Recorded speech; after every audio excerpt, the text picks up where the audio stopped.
é um caso, né? Mas, por exemplo, quando você, para aqueles que não conhecem, quando o teologando está no colégio, né, chega no terceiro ano aproximadamente, começa a haver uma certa pressão. Agora, essa pressão, pessoal, entenda-se, não é que esteja alguma coisa escrita no manual da igreja adventista que os teologandos têm que casar. Mas começa aquela pressão porque os teologandos casados, eles terão prioridades no chamado. Só se ele for um cara muito bom, muito dinâmico, né, que aconteceu em muitos casos nossos, mas a tradição, digamos assim, primeiro vai os pastores que já são casados. Então o que acontecia? Que acontece. Acontecia não, o que acontece? Chega o terceiro ano, quarto ano, os pastores ficam loucos para casar. E as meninas também, né? Também querendo casar. E aí que muitos se dão mal. Alguns se dão bem, sem dúvida, mas alguns se dão mal. Por quê? Porque casa com a meninazinha bonitinha, sei o quê. Houve uma época, se a menina sabia tocar piano, já os teologandos corriam atrás dela, porque todo mundo queria uma mulher que tocar piano. Depois que colocaram no playback, esse negócio lá da frente, lá, de PowerPoint, pronto. Então, quem tocando piano ou não, isso aí não influencia no mercado amoroso mais, né? Mas na época era assim. Quando o presidente um dos presidentes foi ter entrevista comigo, a primeira coisa que ele perguntou para minha esposa se minha esposa sabia tocar piano. Não, sabe não. Ele sabe não. Quer dizer, já perdi um ponto. Já perdeu um ponto. Então, essa pressão termina muitos pastores tomando decisões apressadas, querendo sair do seminário, casado a qualquer custo. E aí as meninas também, não é que essas meninas, mas tal, aproveitadoras, tal. Não, elas querem casar, querem ser felizes. Mas às vezes elas não são vocacionadas para ser uma esposa de pastor. Porque a pressão sobre uma esposa de pastor é muito grande. Para vocês terem uma ideia, muitas pessoas da igreja não sabem o nome da mulher do pastor. É a mulher do pastor. É os filhos do pastor. Entendeu? Não tem nome. Por isso que uma vez minha esposa foi muito até incisiva uma vez.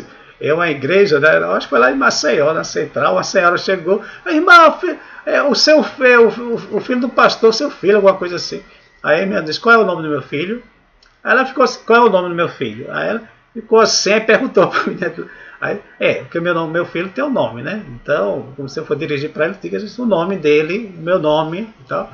Aí parece que resolveu aquele problema. Mas se usa muito isso, não a cobrança. Então, se a mulher do pastor usa um vestidozinho de um jeitinho que ela gosta, é criticada. Se acosta um pouquinho, é criticada. Se folga um pouquinho, é criticada. Se sobe um pouquinho, é criticada. Se baixa demais. Ou seja, se usa alguma coisa no rosto, é criticada. Se corta o cabelo, se pinta o cabelo. Olha, é uma... Entendeu? Que não é toda mulher que aguenta. Às vezes a menina vai encantada por isso. Aí quando chega lá, né? E às vezes a cobrança para que a mulher faça a coisa, né?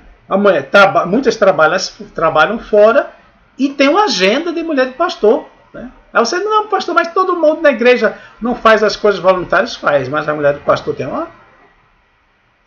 Tem o Ministério da Mulher, isso aqui, e não ganha um tostão, hein? Aí muitas não se adequam a isso aí. Então começa a viver aquela vida sufocada, ao mesmo tempo sabe que a igreja oferece um bem-estar de segurança financeira boa, né? Não é ótima, mas é boa. E aí fica aguentando aquelas coisas. Aí aguenta, mas chega um momento que nem todas conseguem viver assim. Nem todas. Aquelas que se identificam, tudo bem, para ela é uma maravilha, aquilo e tal, né? Mas outras não. Quando o marido diz assim, não vou mais participar do ministério, ela, meu Senhor, o Senhor ouviu a minha oração. Né? Mas o que isso tem a ver? Muito a ver. Porque essas mulheres amarguradas que vivem aí dentro de casa, aquela coisa toda, e de repente aparece um emissário de Satanás, não dá outra, querido. Não dá outra coisa. O pessoal vai embora. Entendeu? Vai embora. Então, aí foi culpa do pastor. Não é questão de ser culpa. Querido, esse não é o momento para se buscar culpados. Né? É para a gente analisar e buscar soluções. E se você é pastor, se você é esposa de pastor, que atente para essas coisas. Que se o fardo está pesado, fale com o seu marido. Fale com o presidente. Digo, olha, peraí, eu trabalho o dia todo, tenho 2 crianças para cuidar, ainda estudo à noite, entendeu? E tem que ter uma agenda aí de atividades, né? Que se dane isso aí, entendeu? Por quê? Porque se você não dá um basta nisso aí, você vai pagar na sua família. E depois que acontece, ninguém chega lá para enxugar suas lágrimas, não. Pelo contrário, é só rotular. Historicamente é assim. Rotular. A esposa do pastor, sem vergonha, foi embora, né? E às vezes esquece da historicidade toda que levou aquela irmã a cometer aquele ato pecaminoso. Tá certo, pessoal? Então essa questão da vocação, dessa pressa, isso contribui também. Né? Isso contribui, porque temos um montão de mulheres, e você sabe muito bem disso, membro de igreja, você sabe, um montão de mulheres de pastores que não tem nenhuma vocação. Ah, pastor, tem isso, vocação de mulher de pastor. Claro, claro. Como tem vocação para ser mulher de um médico.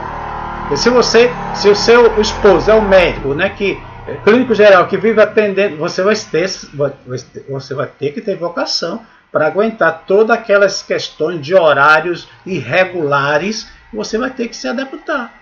Então você tem que ser um vocacionado para ser uma mulher de um médico. Ou um médico, ou uma esposa de um vigia. Né? Tem os horários. Né? Diz, olha, eu conheci um colega que eu fiquei tão curioso, que eles são amigos assim, porque, rapaz, como foi que nasceram essas crianças? Eu brinquei com ele. Como foi? Porque você trabalha a noite toda, e quando você chega em casa, sua esposa sai. Eu brincava com ele. Aí quando ela chega, você sai. Como é que é esse negócio aí? Como foi que esses meninos nasceram brincando? Aí eu pastor, mas nós temos também as nossas exceções e tal.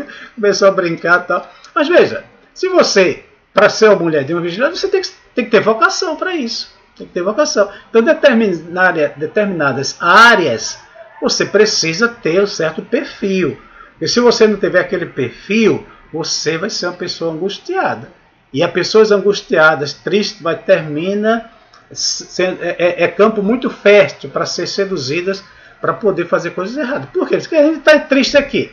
De repente aparece. É a mesma coisa de um pastor também, frustrado, né? Então a mulher está ali triste, cabrulhada, e às vezes o marido viajando, e ela está com seus hormônios, como eu falei aí, o período fértil. Aí chega a pessoa, entendeu? Começa a conversar coisas bonitas e tal, é aquela coisa toda. Pronto, termina a pessoa se encantando e a gente diz, isso é uma sem vergonha. Não. É um ser humano que foi seduzido pelo pecado. E que às vezes nós, instituição, igreja local, pastor, nós contribuímos para isso aí. Triste, ninguém muitas vezes gosta de ouvir isso, mas nós contribuímos. Tá certo? Nós contribuímos. E eu falo, gosto de dizer, falo por experiência de crises que eu já passei no meu casamento, que foi provocado justamente por isso. Excesso de trabalho, dedicação demais à igreja, e a gente trabalha, roda para cá, e às vezes a gente esquece de perguntar como vai você? Chegar para sua esposa e fazer feito dar uma de Roberto Carlos, perguntar, eu preciso saber da sua vida, entendeu? Conversar um pouquinho com ela. A gente não faz, entendeu? A gente não faz, está tão cansado, aquela coisa, não faz. E aí a gente coloca a nossa família em situação de risco, Então, queridos, é isso que está acontecendo. Nos últimos anos, o número de mulheres, de pastores abandonando as casas tem aumentado. Você já deve conhecer algum tipo de história. Outras questões mesmo de aventuras sexuais. E só nos resta orar e que esse vídeo ajude, né, de alguma forma, você se despertar, né, a igreja se despertar para essas coisas e não ficar nos concílios só conversando de alvos, de batismo, de dízimo, de crescimento da igreja, mas também das famílias pastorais. Entendeu? Porque eu finalizo com isso, pessoal. Por que eu tenho preocupação com isso aí? Porque hoje em dia, com essa fábrica de pastores que está havendo, qualquer lapsozinho que você tiver na sua família pode ser motivo, se o presidente não gostar de você, para mandar você embora. Eu já conheci muitos colegas que foram colocados para fora da obra porque a esposa adulterou, foi embora. E ele teve que ser embora também. E eu perguntava, mas por quê? Aí se buscava outros motivos para se aproveitar daquela ocasião e mandar o colega embora. Então fique atento, cuide da sua ovelhinha, que é sua esposa, E você, esposa, cuide de você mesma, né? Desenvolva um diálogo aí aberto com vocês, com a administração da igreja. Eu sei que não é fácil, pessoal, porque hoje conhecer, às vezes você chega na missão para conversar uma coisa dessa, o cara pode usar isso para contra você no futuro. Eu vou reiterar aqui a minha fala, entendeu? Reiterar a minha fala. Não vá lá. Pronto, não vá lá. Procure.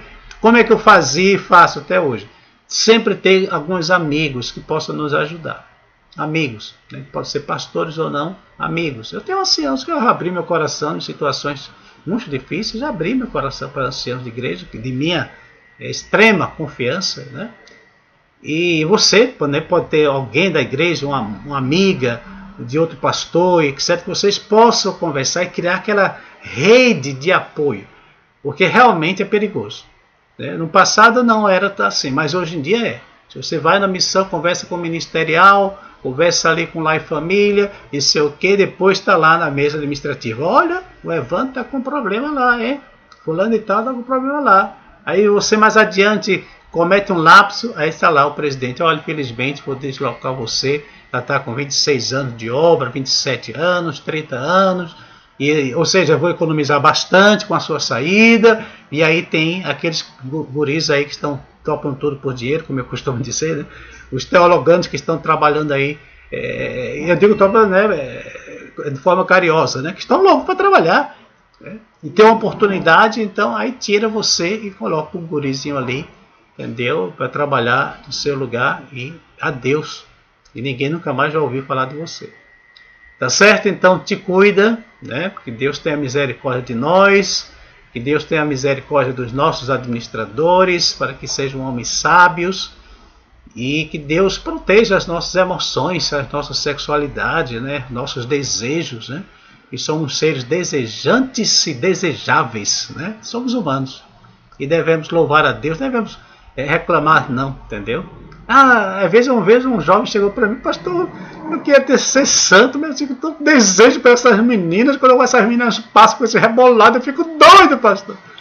Eu digo: queridos, eu já vi tantos outros aqui chegarem reclamando porque não sentem isso que você está sentindo, né? Então agradeço a Deus por isso, agradeço a Deus por isso.